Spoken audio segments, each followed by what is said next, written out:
Welcome again, lovely to be with you. This is the third video of this week to do with the foraging and a homemaking week. And I hope you enjoy what I share with you. I am crazy, yes, to be doing the foraging, because obviously foraging comes not just with the joy and the enjoyment of foraging, but also all the work and the processing and storing of those foraged goods and then using them, because lots of people go foraging and then don't know what to do with what they foraged. I'm not going to give you how-tos in this video. I'm just showing you what I have been doing, and I plan on next year, when I've had a bit more experience with using some of the stuff that I've stored, I will let you know how I get on with them, and I'll show you how I do them then, because I've watched quite a lot of YouTube videos on how to process all of the stuff I'm foraging for and how to use them, and there are loads. There are so many different videos and so many different methods of doing the same thing. So I will just show you one of them that I come up with that works for me, and then you can come up with one that works for you if that's what you'd like to do. Okay, let's get on with the video then. And before we do that though, thank you again to all of the new subscribers, to all of you, the subscribers who've been around all along, and all the viewers who are not subscribers yet, or who can't subscribe because they don't have a YouTube account but like to watch YouTube videos. You are just as welcome and appreciated as all of the subscribers. I appreciate your support. Thanks for popping in, and I do hope you come back again. You can also leave comments if you're on Facebook and you have me on, if you can follow Blue Garden Cottage on Facebook, you can leave conversations there in the discussion sections and the comment sections underneath the videos as well, because I post the videos on the Facebook page as well if you're on Facebook. Let's jump into the video now then, shall we? So there's some fruit leather. I was telling you what I was making with the wild fruit harvest. So with the wild apples, the hawthorn and some rose hips foraged it from the wild, I have made some fruit leather, and it came out really, really tasty. The majority of it was the wild apples, then the rose hip juice, and the hawthorn paste, the hawthorn berry paste. All the apples blended and pureed, everything mixed together. I mixed in some honey for extra flavor because it was actually quite tart, and some ginger, and oh my days is it tasty. It really is. So I've made some sheets, and I have made some little candy style drops. This sheet has changed my dehydrating forever. It's oven liner, an oven sheet for putting in your oven trays. It's supposed to be a non-stick one. I don't know what it's made out of. I've chucked the packaging away, but I cut off the one edge. It's big enough for a big oven tray, and I cut off the one edge to make it fit in the dehydrator trays, and the offcuts I kept because they're still usable, and that's what I've used for those. So this will make a big difference when I come to storing potatoes. If I cook them, mash them up, or even make a thick hearty soup, then I can dehydrate it in here and crush it up for an instant soup to preserve as a dry food. So that will be a good thing to have. For that, it has really changed, because I used to use baking parchment and cling film to do the fruit leathers, because the sheets specifically for dehydrators are exceptionally expensive.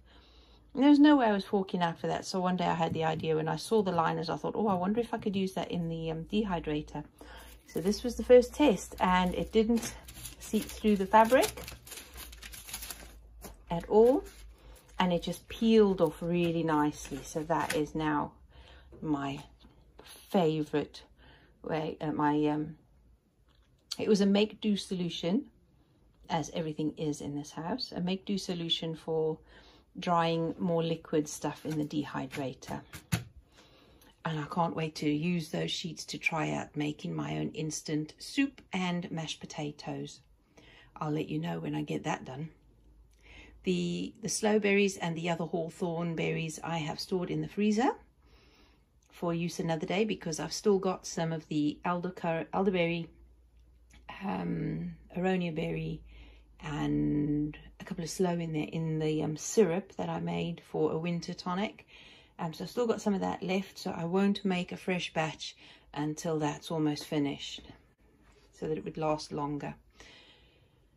Ah, it's lovely to be able to have wild harvests to bolster up some of your own what you can grow and forage from the shops on discounts and bargains and so on. Some of the rose hips, I put some of the rose hips and layered them in the sugar and put some lemon juice in as well, because the first one I did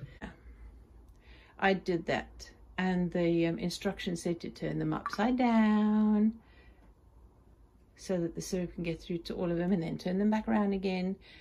But it was useless because of this removable ring on the lid. It leaked because it's obviously not properly sealed, and the sugar came out and it left a rock-like layer of sugar on the windowsill, and then it's got this caked up sugar at the bottom, so that's useless. So this time I've put lemon juice in, and I've used my fermenting chopstick stirrer to mix it in. So every couple of days I'll just keep mixing it, and hopefully those rose hips will start sinking to the bottom. And it's already changed. Instead of taking so long for that to happen, it's just like a couple of days and it's already doing that. So that will make a nice raw rose hip syrup, preserving more of the vitamin C.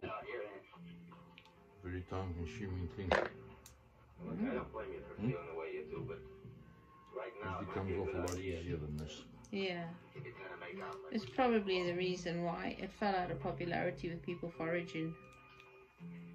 I mean, there are a lot more young people foraging now because it's now the in thing again. I'm just trying to help.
So you might ask why on earth I would bother with acorns. Well, I do know that acorns can make a coffee substitute. We don't drink coffee anyway. We do drink barley cup, which is made from barley and chicory. And when I went to the health store last week to get some, because we're running out, and I thought, well, maybe I should get some more just to stock up. They have reduced the size of the jars. It's ridiculous. They have reduced the jar size. It's now half the volume of the large one, but the price, I mean, this is like, what is it, £4? It's almost £5, and this is over £3. So they've halved the volume, but not half the price, which means it's what they're doing in retail everywhere. I mean, they started doing it. I did say in one of my videos back in, was it 2018? Somewhere there, how we noticed, or was it just around 2015, how we noticed that in retail packaging is shrinking. Your volume you get for the money you pay the same amount of money, but you get less volume for your money. It was a cheeky way of putting up prices without us psychologically having the same effect as it is now. But we're not stupid as consumers. They think we are, but we're not. They're putting up, prices have been going up since before 2015 like that. That's a tactic that's been happening back then even, and it's just getting worse. You're getting less volume for your money, which means things are going up and up and up. Everybody knows that now. Now they're not even that stealthy anymore, just outright prices soaring. So I thought, no, stuff that. I'm sick and tired of that. Let's just do one more little thing that cuts us from the system in at least that way, that we don't have to be so reliant on getting stuff like that. I mean, sure, we could just quit a coffee substitute completely. We don't need it. It's not a necessity. It's just something we like. It's a nice hot drink. It doesn't have any mood altering substances in there. It's naturally caffeine free. You know, it's not, there's nothing in there to say that I actually need it, because I don't drink coffee, so I don't need coffee.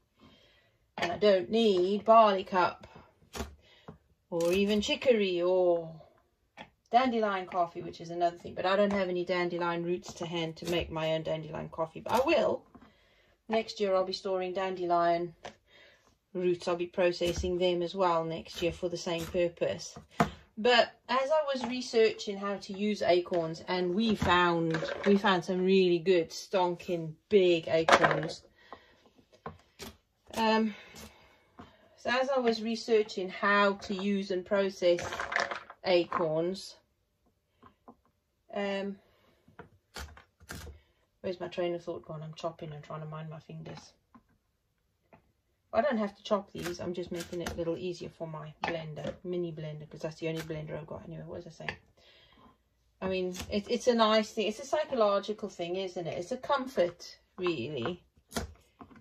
And I think when things are tough and people are struggling, that you do need something sometimes just to bring a bit of comfort. And a nice warm drink, especially with winter coming, is a comfort. It's a psychological comfort. Anything that brings you a psychological comfort helps you to be able to weather storms, you know. So I will make my own acorn coffee, so to speak. But I've also found while researching acorns that they're not just good for that. I did actually a number of years ago watch a documentary with Ray Mears. See, I don't know enough about this, and I've not seen this yet, but some of them have got like pink in them. That could possibly just be the oxidization of the tannins in it. It could be so simple, but I don't know, so I don't trust it. So I will chuck the pink ones out just to be on the safe side, even though I don't need to, because I don't know enough yet. It could just be the oxidization of the tannins. And that's exactly why we have to process acorns, because of those tannins and other things that are completely quite toxic. They're anti-nutrients, actually. They stop your body absorbing nutrients that you get on all nuts and seeds.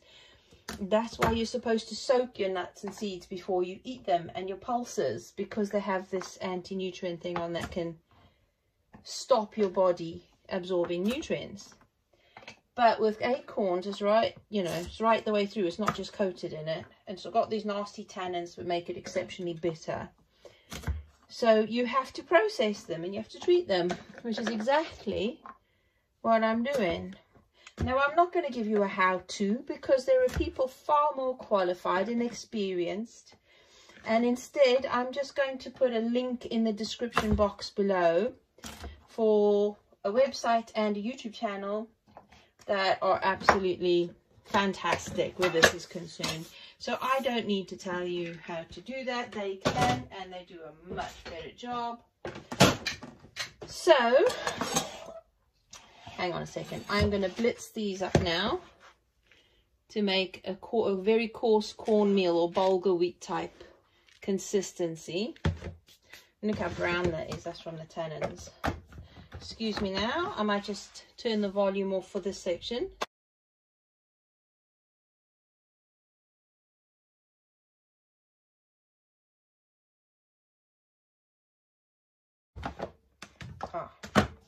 See, that's what it looks like first ground up.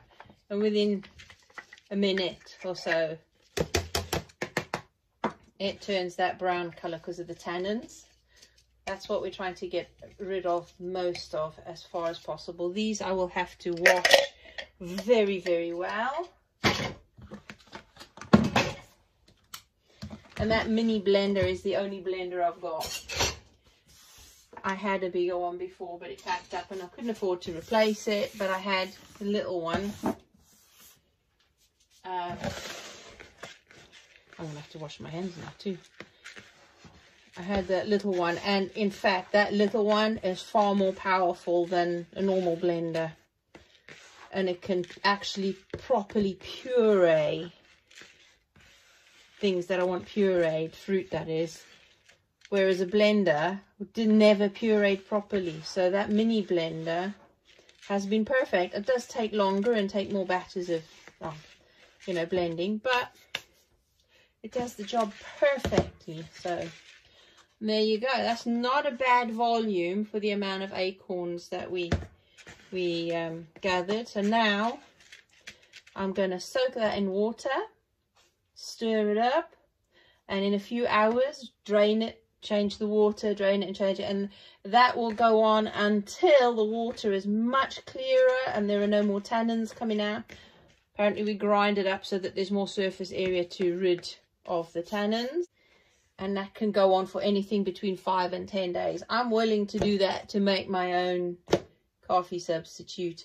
And as I was saying, the people who know and have done this for so long also give recipes, and there's so much more that you can use acorns for. It is a viable staple to replace grains as far as starches and things like that go, if it's processed properly. There are some cultures that have subsisted as this for their main staple. So, you know, it is so much more valuable than we realize. It's just stuff that we've forgotten in the interest of ease and speed in our modern lifestyle and in our Western lifestyle. So we've forgotten that in many countries this is still a staple, you know. So I'm going to use that. Right, I'm going to put the water in and soak it.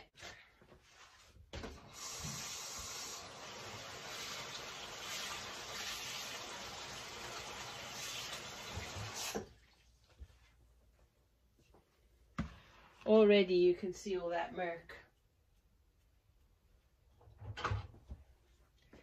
That murky stuff. So over the day, and that will go really dark as it oxidizes.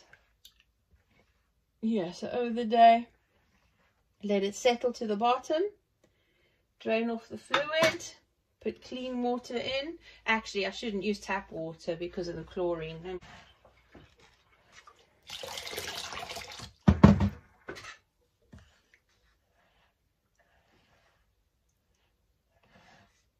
I'll keep rinsing that a bit until I've... There we go. A couple of times rinsed. And then I'm topping it up with filtered water. It's not a hard thing to do. It only takes minutes, really. And I'm so used to these kinds of jobs now that they don't all seem so arduous. They're not so laborious. I actually find it very relaxing. I know it sounds weird, but these foraging type things. And when I went foraging the acorns, I really was... I felt like it was a joy because the sun was shining. It was cold in the morning, very cold, as I went out. But as I went round the area nearby the river where we live, it warmed up, and it got actually very warm. I had to take my jumper off, and all I had was a t-shirt and a jumper, a thin jumper, and it got too hot for that. I think it was somewhere like 17.5 degrees C. So it got very warm, and the sun was shining. It was beautiful, crisp air.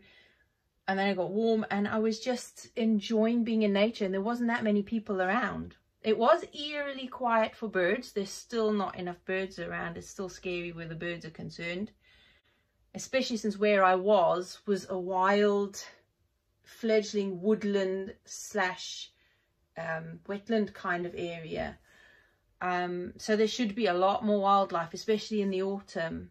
But it was so therapeutic just walking in nature, foraging, and I just took my time, just emptied my mind, and it was lovely. So I highly recommend going foraging, or even just going walking in nature. So yeah, that was so helpful. And then coming home and processing everything. I mean, I've got hawthorn leaves, which I picked from the garden actually, because I've got a hawthorn tree that has got beautiful big lovely green leaves on it's the hawthorn that I planted in the front garden, and hopefully that looks like it'll be those lovely fat chunky hawthorn berries, which I hope it is. I hope it's that variety. I can't remember what variety it is, but it is, you know, all the hawthorn have the same, different varieties apparently have all the same nutritional and medicinal content, no matter what the variety, and there's quite a lot of them.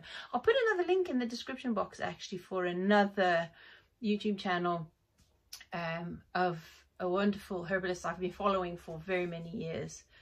So I'll put that in as well, and she talks a bit more about hawthorn and the benefits of it, both for leaves, flowers and berries. And then processing all the wild foraged harvests, the stuff I grow in the garden, it almost forces you to slow down. And I have been feeling like I'm chasing my tail for years. I've always said in the last couple of years, something has got to go, something has to change, because I was just so busy living a 24-hour day. I mean, any time between 2 and 5 in the morning, just because I don't sleep well anyway. Menopause, thank you nature.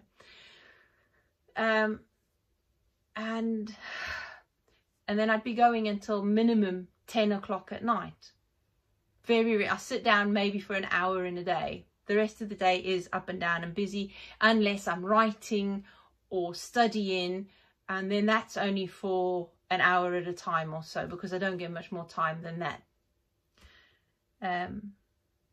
So I'm exhausted, and it's constant non-stop. It's not just the homesteading bit, it's helping family or friends wherever we can, or appointments. There's always quite a lot of appointments to go to. So keeping my head straight is difficult when I'm exhausted. It is for anybody. Just getting out in nature, oh my days, world of good, can really make a difference in your life, just getting out in nature.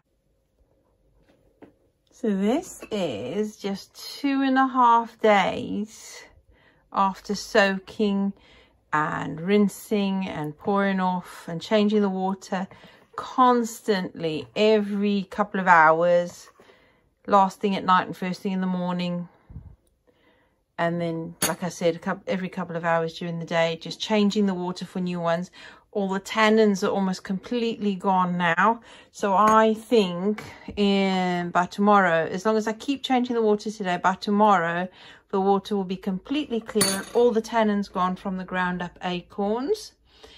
And then I'm going to drain it off properly, dry it, and then some of it I will turn to flour for using in baked recipes, and the others I will roast and cook to make a coffee substitute to replace my barley cup.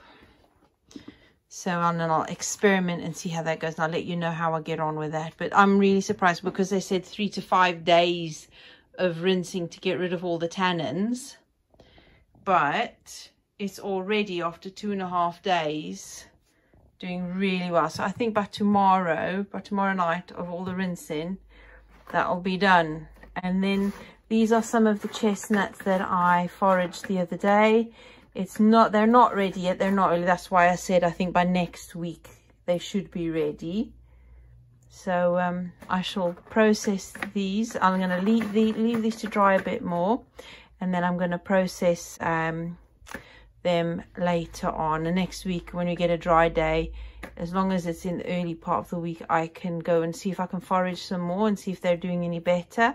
But that's not a bad size. That's a really respectable size. So I just need them to be a bit more ripe like this. So yes, I'll be foraging some chestnuts as well. Can't wait to do this. I absolutely love chestnuts. I really, really, really do. And just to think, this is all free food. Forage from my local area. I didn't even have to leave my housing estate where I live. There's quite a few little woodlands around, dotted around our estate. And to find such a bounty of something that's a staple crop and a viable replacement for many of our grains, it's such a blessing. And all the acorns as well. You saw the lovely big chunky acorns. I'm not doing a how-to this year. I think I'll do that next year. I'll plan on doing how-tos next year after I've discovered how to do this properly and come up with some fantastic recipes. I'm not going to give you how-tos until I've done that. I won't want to waste your time. So that will be the end together with the fruit leathers. That'll be the end of this week's videos. I do hope that you found something of value in them.